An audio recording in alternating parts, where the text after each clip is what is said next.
নমস্কার বন্ধুরা, আঙ্কিতার ঘরে বাইরের আরেকটা ছোট্ট ব্লগে আপনাদের স্বাগত জানাই।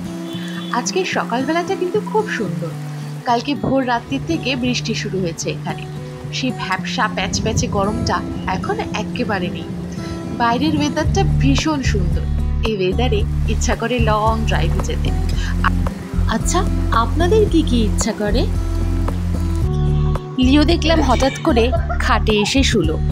দাঁড়ান, ওর একটু পেছনে লাগি। আচ্ছা, তোমার দাম দেখিয়ে দাও তো। এই দেখো, ওর মাঝখানের দাম দুটো দেখি, মাঝখানের দাম। লিওটা এখন কত বড় হয়ে গেছে। হ্যাঁ, এই অগাস্টে 3 বছরে পড়বে, তাই না বাবা?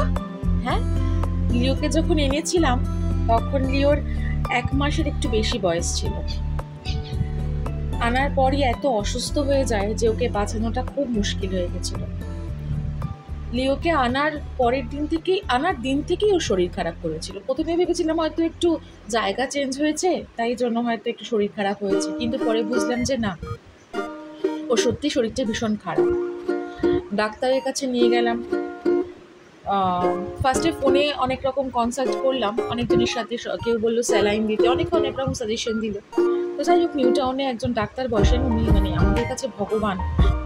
উনি না থাকলে লিওকে বাঁচাতে পারতাম না, ডক্টর কৃষাণু ঘোষ। উনি দেখে বললেন প্রচুর ইনফেকশন, পেটে অনেক রকমের ইনফেকশন রয়েছে, এমনি প্রচণ্ড শরীর খারাপ। তার মধ্যে লিওর জ্বর, ঠান্ডা লেগে গেছিল। ওলে বাবা।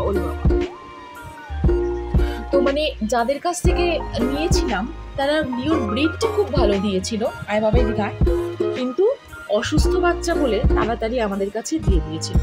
তো অনেকেই আমাদের বললো যে এখনো তো বেশি দিন হয়নি, এনেছিস, 3-4 দিন হয়েছে, ফেরত দিয়ে অন্য ব্রিড, এই ব্রিডেরই জার্মান শেফার্ডই নিয়ে আয়, অন্য নিয়ে।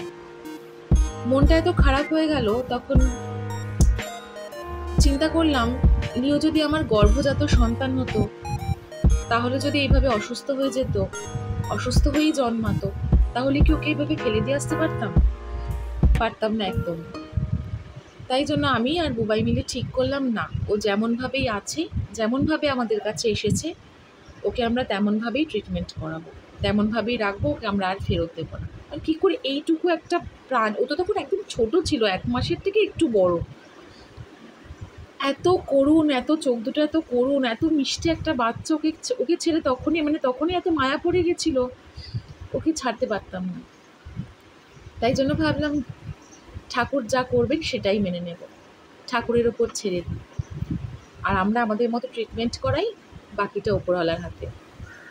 ট্রিটমেন্ট চললো, অনেক দিন ট্রিটমেন্ট চললো, আর লিও আমার একটু করে ভালো হলো, তাই না বাবা?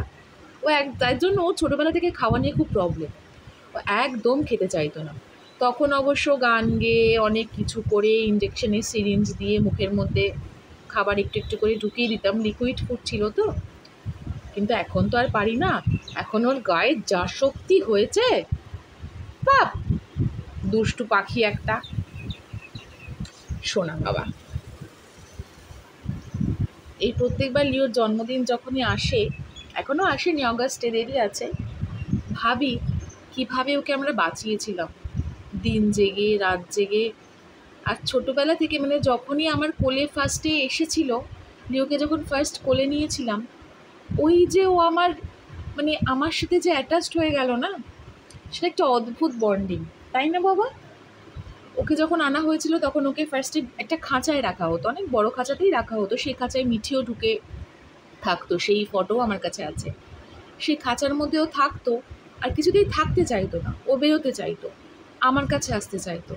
আর রাত্রিবেলা ওই খাঁচার ভিতরে একটা হাত ঢুকিয়ে আমাকে শুয়ে থাকতে হতো।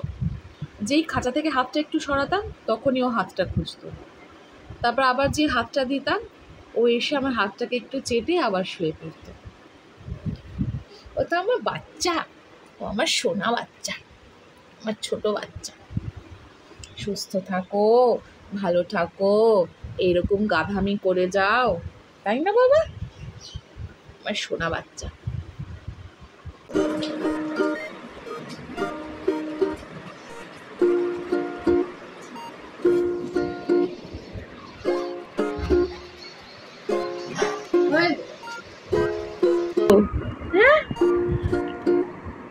বেবি মাংকি কি এভাবে কামড়ায় কাউকে, আবার চেটেও দেয়? হ্যাঁ, এই যো, ওই যা মাংকি পান্ডে, এদিকে তাকাও। ও বাবা, এটা আবার কি ঢং? কি না, এরকম করতে নেই। বাবা লিও, কি করছিস তুই? দেখুন দেখুন, আবদারটা দেখুন, ঠিক আছে? ঠিক আছে ঠিক আছে ঠিক আছে।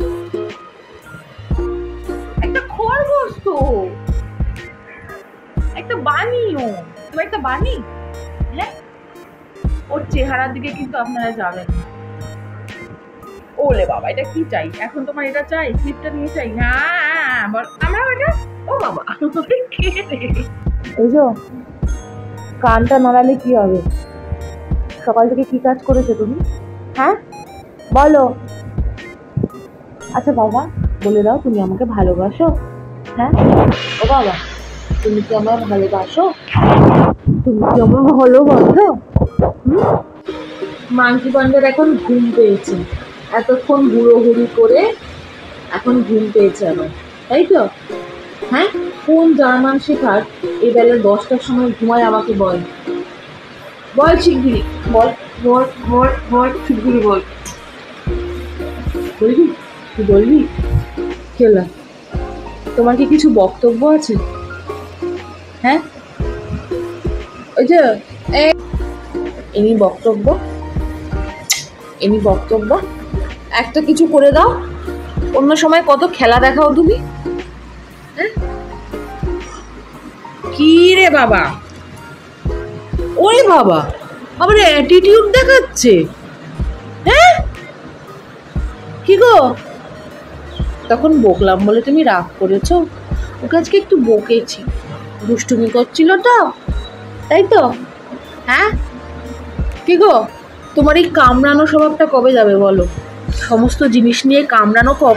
ওইদা ওইদা, ওলে বাবা ওলে বাবা। আর এই যে আর এক ফুটকড়াইয়ের শরীরটা বড্ড খারাপ, স্কুল যায়নি, উনি ঘুমাচ্ছেন। এই যে কালকে পরশুদিন মনে হয়, পরশুদিন না কালকে টেট ব্যাগ নিয়ে এসছেন। এই যে ফুটকড়াই, পড়াশোনা হবে না? ফুটকড়াইয়ের জ্বর হয়েছে।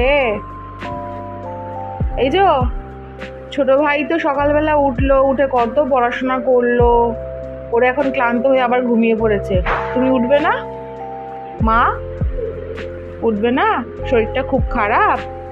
হ্যাঁ, ফুটকড়াই ওর ভাইয়ের সাথে খেলছিল, ওর ভাই মানে লিও ভাই। এবার খেলতে খেলতে ওর পায়ে একটা, এই খেলতে গিয়ে এই আঁচড়টা লেগে গেছে। আঁচড় লাগাতে স্বাভাবিক, একটু তো ব্যথা হবে, একটুখানি ফুলেছে।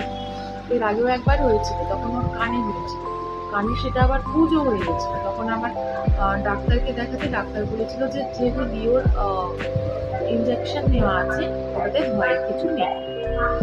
এবারেও ভয়ের কিছু ছিল না আমি জানি, তবু ওর বাবার ভয়ের চোটে একটু বেশি প্রিকশন নিতে গিয়ে ওকে ইনজেকশন দিয়ে এনেছে। আর ইনজেকশন দেওয়াতে স্বাভাবিক টেট ব্যাগ নিয়ে যাওয়া হয়। মিঠির হাতে প্রচণ্ড ব্যথা, হাত নাড়াতে পারছে না, জ্বর চলে এসছে। তা এই হলো ব্যাপার। যদিও আমার মনে হচ্ছে মিঠি এখন ব্যথাটা একটু কমই আছে, ওইটা নাটক করছে, তাই তো মিঠি? ওইটা ইচ্ছা করে করছে পড়াশোনার জন্য। ও ছোটবেলায় আমরাও প্রচুর করেছি। ঠিক আছে, চলুন ভিডিওটা আপাতত এখানেই শেষ করছি, আবার অন্য একটা ভিডিও দেখা হবে। ততদিন পর্যন্ত সুস্থ থাকুন, ভালো থাকুন আর আনন্দে থাকুন। আর আমার চ্যানেলটা যদি আপনাদের ভালো লেগে থাকে তাহলে please like, comment and share করুন। আর সাবস্ক্রাইব করতে কিন্তু ভুলবেন না। ততদিন পর্যন্ত টাটা।